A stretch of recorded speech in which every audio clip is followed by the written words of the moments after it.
جب ہم کسی چیز کی تمنا پالتے ہیں ایک مخصوص مدت ہمیں اس کی سٹرگل کرنی پڑتی ہے، دعا بھی کرتے ہیں، کوشش بھی کرتے ہیں، اس کے لیے جو بھی ہم سے بن پڑے ہم کر گزرتے ہیں، لیکن جب وہ خواہش ہمیں حاصل ہوتی ہے تو ہمیں ایک بڑا عجیب سا احساس ہوتا ہے. ہمیں ایسا سمجھ آتا ہے، ہمیں ایسا دکھائی دیتا ہے کہ اس خواہش کا جو چارم تھا، جو اس خواہش کی فینٹیسی تھی، اس خواہش کا حصول ویسا نہیں ہے.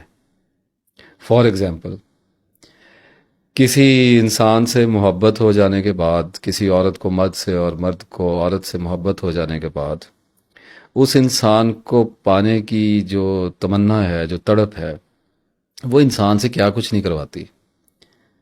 اور اگر کسی طور یہ تمنا پوری ہو جائے تو ایک مخصوص مدت جو کہ سینسٹیو ذہنوں کے لیے، اذہان کے لیے، سمجھنے اور سوچنے والے لوگوں کے لیے بہت تھوڑی بھی ہو سکتی ہے، ان کے لیے ایک بڑا عجیب احساس لے کے آتی ہے کہ یہ وہ انسان نہیں تھا، یہ ویسا انسان نہیں تھا جس کی تمنا ہم کر رہے تھے. پھر ایک اور چکر شروع ہوتا ہے کہ جیسے ہی کسی تمنا کا حصول ہم تک پہنچتا ہے، اس کی طلب پھیکی پڑ جاتی ہے اور وہ نارم میں داخل ہو جاتی ہے. It becomes our new norm actually.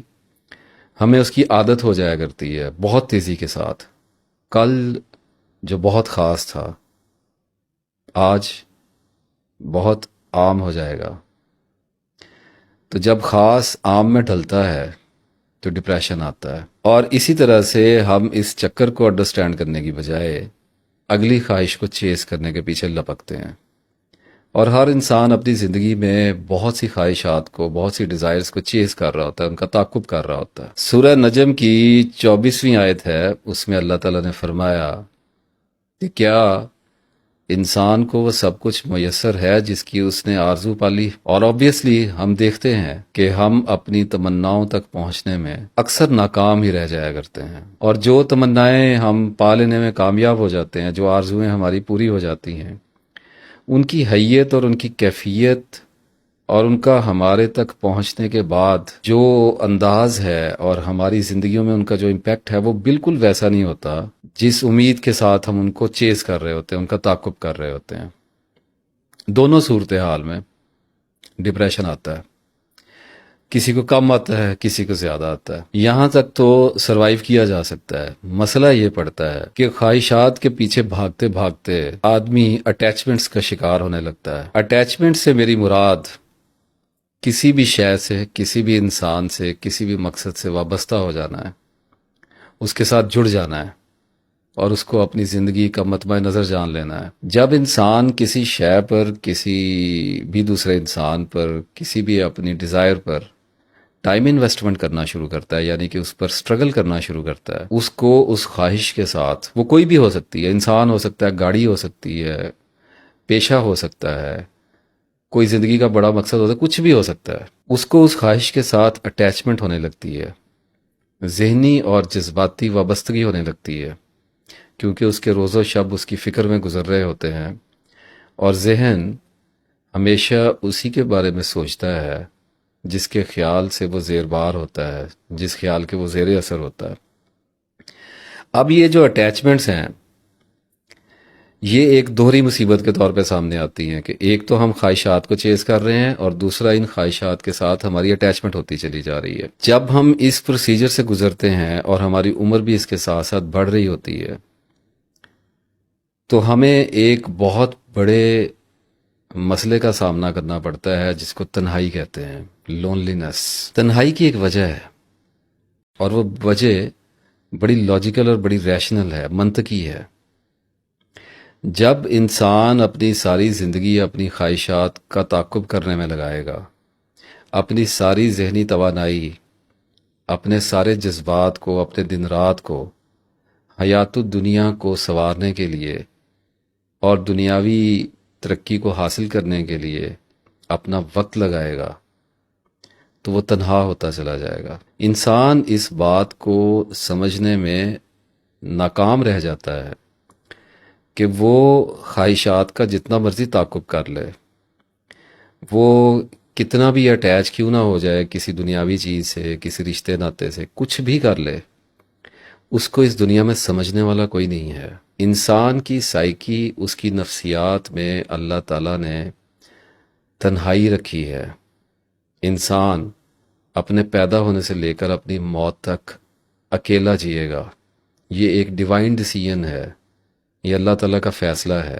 اب ساری زندگی آدمی دوست بناتا ہے، رشتوں ناتوں میں پناہ لیتا ہے، بچوں میں، بیوی میں پناہ لیتا ہے، اپنے کاروباری کولیگز کے ساتھ پناہ لیتا ہے، اپنے ہم خیال لوگوں میں پناہ لیتا ہے، لیکن اگر وہ سوچنے سمجھنے والا ہے، عقل رکھتا ہے، شعور رکھتا ہے، تو وہ 35-40 سال کی عمر تک اسے اس نتیجے پر پہنچ جانا چاہیے کہ وہ جو کچھ بھی کر لے، وہ کبھی بھی اپنے جذبات، اپنے خیالات لوگوں تک نہ تو پہنچا سکتا ہے اور نہ ہی انہیں اس پر قائل کر سکتا ہے۔ ہمارے پاس اپنی فیلنگز کو، اپنے ایموشنز کو، اپنی تھاٹس کو انٹرپریٹ کرنے کے لیے جو واحد ٹول دستیاب ہے وہ لفظ ہے۔ ہم بولتے ہیں، اور جب ہم بولتے ہیں، میں نے اپنی کتاب میں اس پر مفصل بحث کی ہے کہ فار ایگزامپل آپ گلاب کا ایک پھول ہے، اس کی خوشبو سونگھ رہے ہیں، آپ کسی کو یہ نہیں سمجھا سکتے کہ وہ خوشبو کیسی ہے۔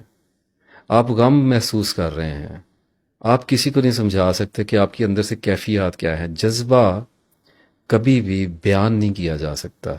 یہی وہ وجہ ہے کہ جب ہم اپنے جذبات کو بیان کرتے ہیں تو انہیں مسخ کر دیتے ہیں، کیونکہ ان کی انٹرپریٹیشن کے لیے ہمارے پاس اپنے اپنے مزاجوں، اپنے اپنے علم کے بموجب الفاظ موجود ہوا کرتے ہیں۔ ہم اپنی زندگیوں میں اپنے بیوی بچوں کے ساتھ، اپنے دوستوں کے ساتھ، رشتہ داروں کے ساتھ، ماں باپ کے ساتھ ہر وقت اپنے آپ کو ایکسپلین کرنے کی کوشش کر رہے ہوتے ہیں، اپنی کلیریفیکیشنز میں مصروف ہوتے ہیں، اپنی انٹرپریٹیشنز میں لگے ہوئے ہوتے ہیں۔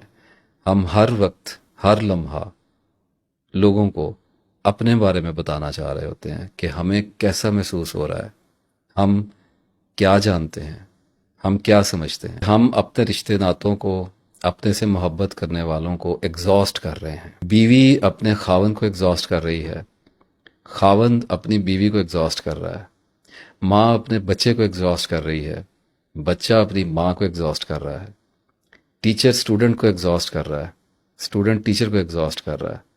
تھکا رہے ہیں ہم ایک دوسرے کو، ہر وقت، ہر لمحہ، بول بول کے، باتیں کر کر کے، اپنے مسائل دوسروں سے بیان کر کے، اور دوسروں کو بولنے پہ مجبور کر کے، اور ان کے بولنے کے بعد خود اپنے آپ کو جواب میں صفائیاں دینے، وضاحتیں دینے اور اپنا بیان دینے میں مجبور کر کے ہم ایک دوسرے کو ہر لمحہ تھکا رہے ہیں۔ اور یہ ایک کانفلکٹ ہے، یہ اتنا کمپلیکس ہے کہ اس پر میں کئی گھنٹے بات کر سکتا ہوں۔ اگر کوئی سوچنے والا، سمجھنے والا، عقل رکھنے والا اس دلدل میں پھنسنے کے بعد، دھنسنے کے بعد غور کرتا ہے تو اسے ایک بات بڑی صاف دکھائی دیتی ہے کہ میں کسی بھی صورت اپنی تنہائی کو دور نہیں کر سکتا۔ تنہائی کو دور اس لیے نہیں کر سکتا کہ جتنا بھی آپ کسی کو اپنے بارے میں سمجھانے کی کوشش کرتے ہیں یا سمجھنے کی کوشش کرتے ہیں کسی دوسرے کو، صورتحال اور پیچیدہ ہوتی چلی جاتی ہے۔ یہ باتیں چھوڑیے، یہ عورت مرد کی محبت اور دوستی ناطے، یہ زندگی کی خوبصورتیاں ہیں۔ میں جب بھی بات کر رہا ہوتا ہوں کسی سبجیکٹ پر، کسی انسٹنکٹ پر، نفس کے کسی ایکشن پر، تو میرا اس سے صرف ایک مقصد ہوتا ہے، میرا مقصد اس کی ریئلٹی کو دیکھنا ہوتا ہے۔ میں بھی انہی معاملات میں زندہ ہوں جن معاملات میں آپ زندہ ہیں۔ ایک باریک فرق ضرور پڑتا ہے کہ ڈیمیج کس کو کتنا آتا ہے۔ پہلے بار بار عرض کر چکا کہ صبر علم کے ساتھ ہوتا ہے۔